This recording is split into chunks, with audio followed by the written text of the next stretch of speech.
স্নান ধান করে আবার আজকে একটা নতুন রেসিপি নিয়ে তোমাদের সামনে হাজির হয়ে গেলাম। আশা করি ভালো লাগবে রেসিপিটা। চলো রেসিপিটা কী করছি আজকে তোমরা দেখতে থাকো।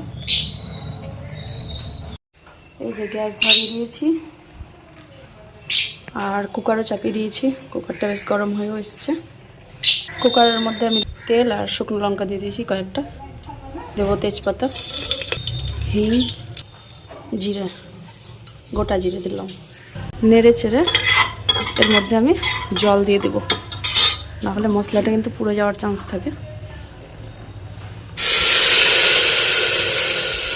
এরপর এর মধ্যে লবণ দিয়ে দেবো পরিমাণ মতো, হলুদ দিয়ে দেবো, আর দেবো হচ্ছে চিনি।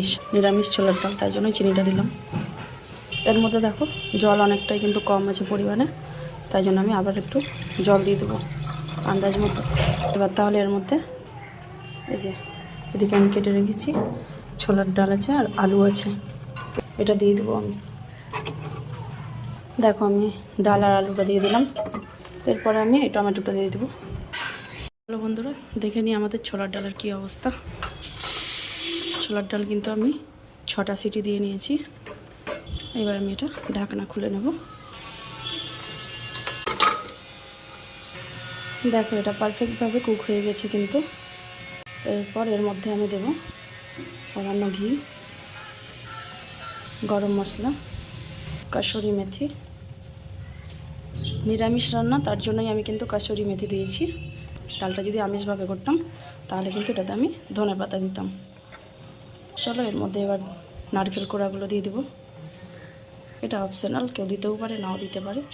দেখো ডালটা কিন্তু হয়ে এসছে। আমি গ্যাস অফ করে দেবো আর আমি তোমাদেরকে সার্ভ করে দেখাচ্ছি। চলো দেখো আমি ছোলার ডালটা সার্ভ করে দিয়েছি। আর হ্যাঁ, একটা জিনিস বলতে ভুলে গেছিলাম, ছোলার ডালে কিন্তু আমি আদা দিয়েছি। হ্যাঁ, তো চলো আজকে এখনকার মতো এটুকুটাই এখানেই শেষ করলাম।